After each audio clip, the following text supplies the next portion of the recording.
You're listening to Marketing Spark, the podcast that delivers insight, tools, and tips from marketers and entrepreneurs in the trenches in 25 minutes or less. It's funny how you meet people. Yaag popped up on LinkedIn last year when I noticed his posts. Then I checked out his profile, which starts with the top 100 marketing technologists. Now that's good marketing. Along the way, we connected and commented on each other's posts, and then we both jumped on Clubhouse. Fair to say, we've been circling each other for months. Hey, I'm super excited, Mark. Thank you for having me here. One of the places where I wanted to start is the concept of revenue marketing. This is something that you mentioned when we were preparing for the podcast. And to be honest with you, I haven't really heard of revenue marketing. Obviously, we hear a lot about ABM, social selling, content marketing, social media. So maybe you can explain what revenue marketing is and why it matters for B2B brands. If you look at it, fundamentally, the CEO, the CFO, the COO, and the CRO, they kind of speak the same language, right? So in the sense, like everybody's talking about revenue, they're talking about profitability, they're talking about, pretty much what happens at the business level. But the issue is, not many, when it comes to the marketers, the language is totally different. We are talking about demand gen, we are talking about branding, we are talking about a lot of intangible things that directly don't contribute to the bottom line of the company. With that in context, it doesn't really matter, how sophisticated your MarTech stack is, or how many people are there on your marketing team, or how big your budget is, unless you really know what is working for you and what is not, and what is contributing to the revenue, what is contributing to the profitability, etc. So, a lot of companies tend to spend big budgets that don't really contribute to any tangible results. Now, talking of tangibility, I'm not necessarily saying that everything needs to be tangible. This podcast that we are recording right now, it need not be tangible. For example, you cannot measure the results right away, but a few months down the line, somebody might connect with you and say that, hey, Mark, the other day you and Yaag were having a conversation about revenue marketing, and I found that part interesting. That's how I'm connecting with you right now. And when I went back to your profile, I saw that you are a fractional CMO, and you are into this business. Marketing Spark is into this business. So I thought I'll connect with you, and today we're having this conversation. That attribution can happen, but it is going to be intuitive. But at the core of revenue marketing, the idea is to move from outputs to outcomes, to be able to build that set of repeatable processes and programs that not only drive customer acquisition, but also more in terms of, say, recurring revenue. The idea basically is to make sure that, you are reducing the ratio between CAC, that is your customer acquisition cost, and the customer lifetime value, that is CLV. And I came up with a framework around this called the GAME model, which is GAME, stands for Gather, Agree, Map, and Execute. And I've also written a book around this, which is called the Revenue Marketing Book. For the listeners of this podcast, if you're interested, you can hop onto Amazon and check out this book. And if you have a Kindle, it's the ebook version is completely free. So this is a broad overview of revenue marketing, Mark. One of the things that I read about revenue marketing is the idea of predictable ROI. And that fascinates me because marketing in many respects is an experiment. You try different things, you leverage different channels, and ideally you get to predictable ROI. You know what's going to work and what's not. Can you talk to that concept and how you can build it into a revenue marketing effort? Right. So when it comes to predictability, it's all about running smaller experiments and trying to see what comes out of it. Like, say, for example, instead of betting on 10 different channels, you look at which channel is working the best for you. Like, say, for example, in terms of social media, I might have run ads on LinkedIn, I might have run ads on Facebook, I might have tried Google Ads, but if my max ROI is coming from LinkedIn, then I'm going to double down on that channel. So basically trying to see which one works the best and multiplying on that. So predictability is also in terms of, once you've identified what is working for you, you go back and map down your strategy according to that. And you can say that, hey, through this channel, I'm going to drive so much contribution to revenue. And then this is going to channel down further into A, B, and C. So it's all about, running experiments and finally narrowing it down to what is going to work for you. So, if somebody were to decide that revenue marketing was something that they wanted to embrace, how do you get started? Is it a completely different way of thinking? Do you have to use different tools? Do you have to use different KPIs and metrics? The fundamental is that you have to stay away from all possible vanity metrics. You don't have to invest in a lot of tools, but you probably have to. So, one of the key things that I talk about in the revenue marketing book is also that you need to go back and audit the set of tools that you already have. In the sense, like, you might have invested in a lot of tools that you are not even using right now. So, go back and check that. And say, for example, if you've invested in a lot of events, I mean, I'm talking pre COVID, if you have invested in a lot of events, you need to actually go back and understand that people who come into these trade shows not necessarily come to visit your booth. They come there to network, and they come there to listen to the people that the thought leaders that are there in that particular industry. From there, the point of view is that you don't invest on a separate set of tools, but you kind of streamline whatever you already have and try to map it to what's working, try to map it to as much tangible outcomes as possible. That's great. And if anybody's interested in learning more about revenue marketing, I would highly recommend that you go to Amazon and get hold of Yag's book for free. So let's turn our sights to podcasting. You and I both have podcasts. I jumped on the podcast bandwagon last June. And one of the things that I kick myself for is that I should have done it a lot earlier. The benefits of podcasting in terms of meeting people and prospects, the ability to generate new and evergreen content, and just have fun in terms of learning new skills has made podcasting probably the best marketing channel that I've embraced in a long time. One of the questions that I wanted to ask you is just your take on how enthusiastically B2B companies are embracing podcasts. You and I obviously have a biased view of the world because we think that podcasts are great. Are B2B companies, in fact, leveraging podcasts? If they're not, what's the pitch for them to actually start doing a podcast? 2 weeks back, when I was doing a podcast recording with my good friend Christopher Lockhead, he said a very strong thing. He said, like, if you are a B2B company and if you don't have a podcast, you're insane. You cannot get more clearer than that. But if I have to break the context from my viewpoint, see, there are right now about 650,000 active podcasts. I'm talking active podcasts, not just the millions of podcasts out there.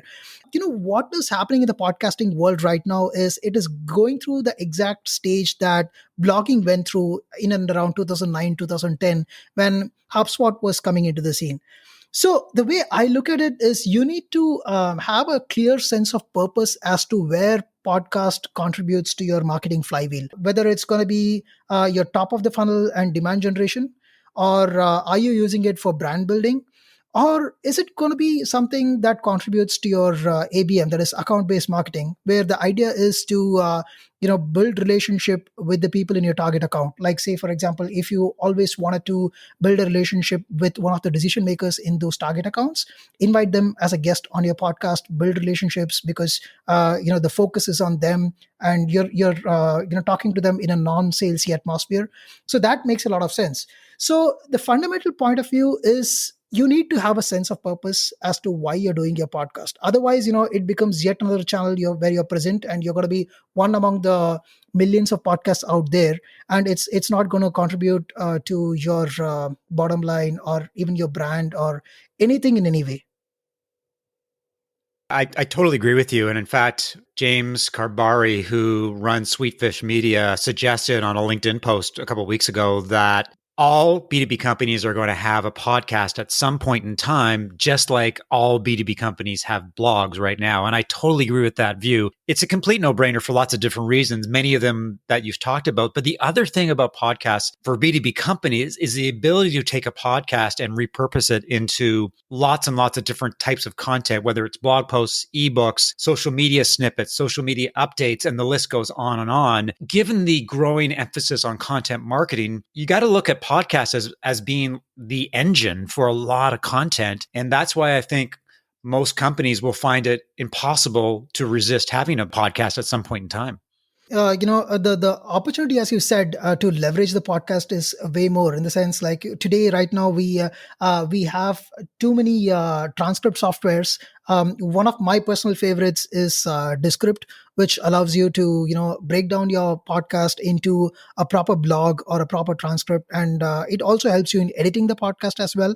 So it's a multi-purpose there, and right away you can cut it out into smaller chunks. You can use apps like Headliner, and you can put out audiograms. Like, there are multiple ways, and if you're shooting it as a video podcast, then you can also put out video snippets. So the idea is, you need to think about, again, as I said earlier, you need to think about where you're going to use this, how it's going to contribute to your overall marketing plan, which part of the flywheel is it going to contribute to, and you start from the viewpoint of how you're going to distribute, and then come down to the topic, because what you need to know who your audience is.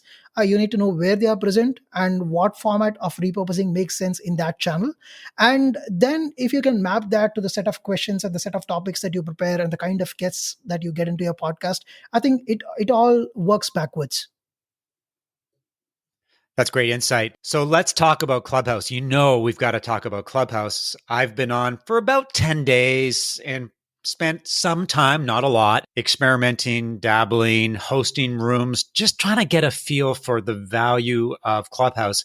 There's a lot of people right now that are totally into it. They spend hours and hours listening and hosting rooms. I don't know where they get the time. Personally, I'm busy with work, Right. and when I do try to get on sometimes after work, my wife says to me, "What are you doing? Why are you spending more time on the internet?" I'm a bit ambiguous about Clubhouse right now because I'm not sure how to fit it into my professional world. To be honest with you, I've gotten so much value from LinkedIn over the last 9 months. I'm really reluctant to start to dilute my digital marketing efforts. And curious about your experience with Clubhouse and what you're getting from it so far. Right. So I've been into Clubhouse for, I would say, now about 10 or 12 days, I guess. I very recently lost my party hat, which means I've completed a week or a little more than that.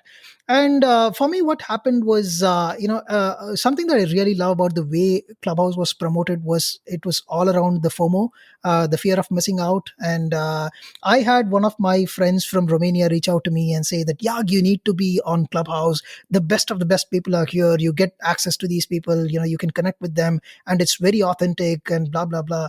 And I came in and I was like, this is totally different. I could not even go and DM anyone or ping anyone.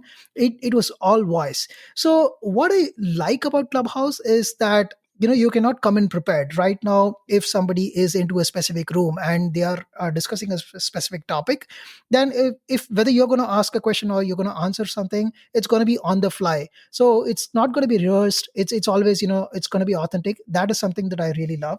And the second part is, I see it as an extension to the relationships that I've built on LinkedIn. In the sense, it was a no-brainer for me to connect with the people here on Clubhouse with whom I had already built relationships on LinkedIn. So that helped, and through them I also got introduced to many other people. But the best part is, with certain people whom I've seen on LinkedIn for a long time, like say yourself, you and I have been interacting on each other's posts for a long time. But when we came onto Clubhouse, we could hear each other's voice and really put a voice to that opinion, and the conversation and the relationships got much deeper. So this is one thing that I see as a straightforward advantage, because as a person, I'm all about building trust and relationships. But the other way around, what I see is missing in Clubhouse right now is, they have prioritized Instagram and Twitter, but I would love a direct integration to, or connectivity to, LinkedIn, because that's where I see the maximum connect. I mean, what's your experience? What is that you think you're missing out there? Well, I agree with you that Clubhouse is a great way to drive new connections and then to extend your relationships with people that you already know. So there's a lot of people have migrated or are experimenting with Clubhouse who I've connected with on LinkedIn. And that in itself takes it to another dimension when you can actually hear somebody's voice. That's pretty awesome. The problem I have with Clubhouse right now is it seems somewhat random. There's no TV guide to tell you that, for example, that a certain speakers will be hosting a room on Thursday at 6 o'clock so that you can actually set your schedule. Because part of the problem is that I tend to dip in and dip out. If there's something interesting, I listen. If not, then I don't know what's going on. So I think I'm missing out on a lot of conversations. Like, I don't know where Clubhouse is going to go. I don't know where they're going to make money. I don't know what the secret sauce is going to be. But one of the theories that I have, and I wrote about it earlier this week on LinkedIn, is that Clubhouse could emerge as the next great podcasting platform. Right now, podcasting is essentially me talking to you or a single person talking. And it's a very sort of one-dimensional medium. We produce this podcast, we broadcast it. There's no interactivity, there's no Q&A, there's no participation by the audience. What I see could happen is that Clubhouse could evolve into a podcasting platform where you and I could talk, and then somebody from the audience could raise their hand and ask a question, and you could create this really dynamic conversation. Clubhouse would allow you to do two things. One is that you could record and download the conversation and then edit it and produce it and publish a podcast. Or Clubhouse could do that all by themselves. Now, I think that would be probably a lot of work, and they probably couldn't scale that kind of thing. So I think the former is going to happen. People will let you record and download a podcast for a fee, of course. That's how I see Clubhouse really catching fire, aside from the conversations. What are your thoughts about that? Right, I totally agree. And, the second part here is that when it's a pre scheduled meeting as well, in the sense, that does not work for me the same way it would for a Zoom call. For instance, the way I approach Clubhouse is that, say, for example, I treat it as I'm walking into a trade show. And when I look at the hallway, there are different topics, different rooms, where they're discussing different topics. And I look at it and I feel, okay, if this is a topic of my interest, I jump into that room. And there are two things that happen. Either the topic has to be relevant to me, or the set of people in that room, need to be a set of people that I already know, or people that I think are relevant to my business. So I get in and then look at the conversation. Yeah, from there on, it goes the way it goes. But one thing for sure is that once you get into a room, it's like you never know how much time you're losing. I plan for about like 15-20 minutes, and suddenly I realize that we have lost about, like, say, almost an hour and a half. That's great. I'm in the same boat. One of the things, Yag, that I wanted to ask you is about personal branding. I want to talk a little bit about that. As far as your own personal brand on LinkedIn, to be perfectly honest, I don't come across a lot of Indian marketers. There are obviously some amazing Indian software companies, but not so many Indian marketers with your profile. So maybe you can talk a little bit about your own personal branding experience and why we don't see more Indian marketers with a high profile on LinkedIn, and then your general thoughts on personal branding. Right. So you're so right in the sense, like, when I was getting started in the world of marketing in and around 2008, 2009, I saw that a lot of people look at Indians as tech savvy people, like, the CEO of an Adobe, or the CEO of Microsoft, or the CEO of Google are all Indians. We've never noticed somebody who's a star from the marketing side in India. That was always there at the back of my head, and that's why I started spending more time on social media, or trying out a lot of things that were in my area of interest. In the sense, like, I was never interested in a proper IT management or tech side of things, but I was always interested in marketing. So marketing and tech kind of married together. That's how Martech came into my landscape. But honestly, I never tried to brand myself into something. In fact, the Martech Top 100 came in as an effect of what I was doing, and, say, writing books, or be it the speaking around the world. Like, all of those things happen naturally. So, I would say what started as me being a natural person doing the things that I do, it worked out positively. But when it comes to personal branding, I do have a very strong opinions, in the sense, like, how people need to approach it. In the sense, most of the people who are there on LinkedIn, what they do, for example, is their posts are more like a news board of what their company does. For instance, they will be talking about things like, hey, you know what, my company acquired this company or this product, or we are launching this new product. And you just become that bulletin board. You don't come across as a human. You don't come across as a person that people want to connect to. And that said, there is also the totally opposite spectrum. You see this template where everybody goes on to this rags to riches story, which goes on something like, I was a shit and, I did X and suddenly became a hit. And you can also try this if you see a fit, blah, blah, blah. So that template is kind of, boring people to death because almost everyone has started to use that. And that, in my view, is not how personal branding needs to be done. You need to go about developing expertise on a very specific domain that excites you to the extent that you can have opinions about. Be known for a specific domain, be known for a specific niche. You start owning the niche, and then what happens is, if you are a founder, then it helps you in attracting the right kind of audience, or probably even the right kind of VCs, because they invest on the people than just on the product or the concept.